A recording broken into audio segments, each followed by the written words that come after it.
books that we will be reading in the month of August. Hi guys, welcome back to my channel. I have been in such a good reading mood recently. It's actually crazy. I'm reading every night. I'm finding it exciting.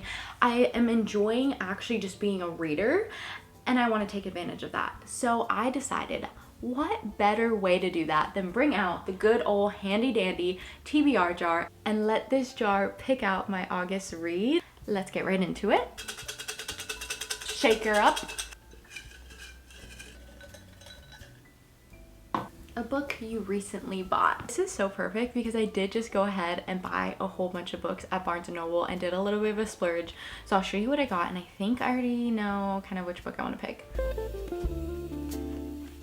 Let me just quickly show you the books. I got Wuthering Heights, A Farewell to Arms, This Side of Paradise by F. Scott Fitzgerald, Sounds Like Love by Ashley Poston, and What Happens in Amsterdam. And I think I'm gonna go ahead and choose this one, What Happens in Amsterdam, because I haven't stopped thinking about this book ever since I bought it. It seems so exciting. It seems just like a good, fun romance. It's basically about this girl in her 30s who gets fired from her job for sleeping with her coworker. She decides, my life is spiraling, I'm just gonna go flee to Amsterdam, and she goes to Amsterdam and she runs into her Dutch exchange student that her parents housed when she was in high school. It was her first love. It's a second chance romance, and I feel like it's just gonna be a really good time. And I feel like this is a book that is perfect to read right before summer's ending. We still want those feels of romance, happiness, just kind of goofiness. I feel like this is just gonna be a really fun read, and it's gonna be perfect for August. And I've never heard of anyone really talk about this book or this author as well. This is Rachel Lynn Solomon, so I'm excited to just kind of get my own perspective and twist on what I think about it. This is the first book for our TBR. We're off to a great start here. Oh, this one is like yelling at me to grab it, so let's just grab that one. One from a past TBR that you did not read. Now, I've done some few videos doing this before. I kind of never really fully complete the TBR. I do end up reading a good chunk of them, but not fully. So there are a good amount of books that I haven't finished. So let me go ahead and grab those. So I have these three options here. The first one is Lilac Girls, and I feel like I always end up choosing this one, and I'm really excited about reading it, but somehow never get to it. I think it's just like the history aspect of it. I've been really into romance recently, which is kind of ironic because the next two are also romances. Also, I've never picked them up though. Mr. Fixer-Upper by Lucy Score, One True Love by Taylor Jenkins Reid. I don't really know which one I would be craving. It kind of sucks because this is kind of like a second chance romance. This is like a quirky little romance, and then this is a history lesson, so I don't really know what I'm feeling. I think I'm gonna go ahead and choose One True Love, and this time I swear I will be reading it. This is gonna be completed this month. If I don't, like, I am logging off.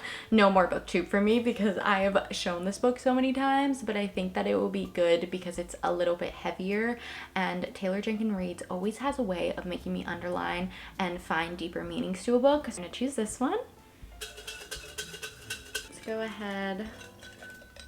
Oh, I have one in my hand and one that fell out.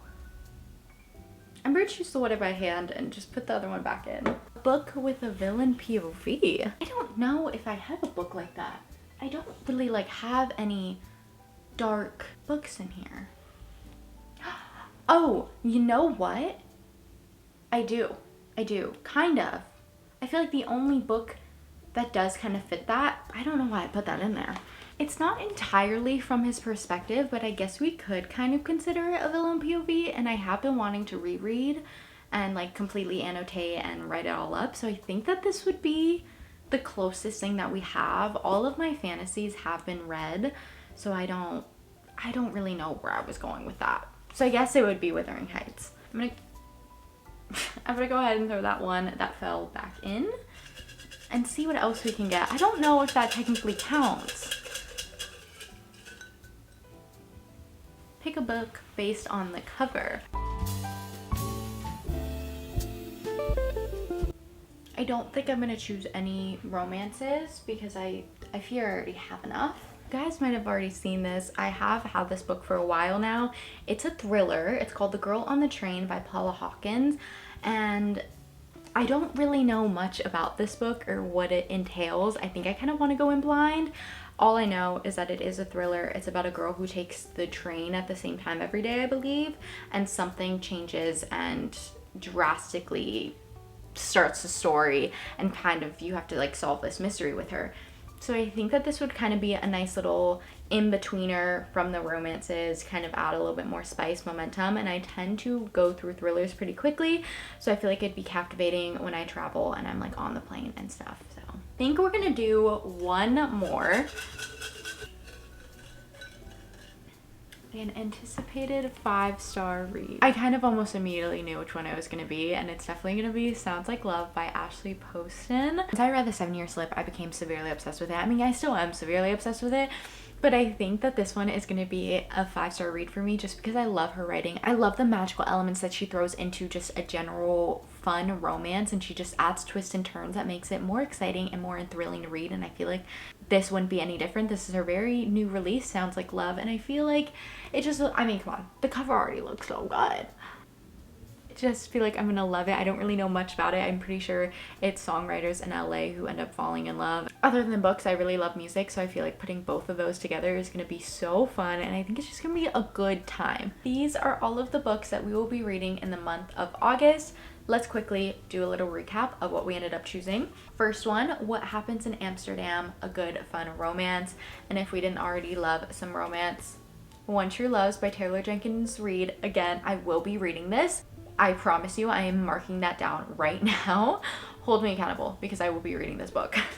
The first reread of the year is Wuthering Heights by Emily Bronte. The Girl on the Train by Paula Hopkins. Add a little bit of thriller to my heavily romance TBR. And last but not least, Sounds Like Love. I am really excited for this stack. I think it's gonna be amazing.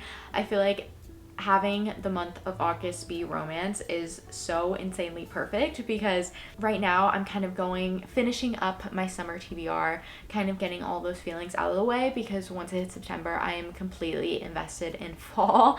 So we'll be trying to pick up some fall-ish books, and I feel like these will just not be the type of books I will want to be gravitating towards. It's kind of perfect that we ended up choosing these books. I hope you enjoyed this video making my August TBR. I hope you played along with me. Let me know if any of these books are on your TBR for the month or what you may be reading in the month of August. And I love you all so stinking much, and I will see you guys in the next video. Hopefully. Love you all. Mwah. Bye.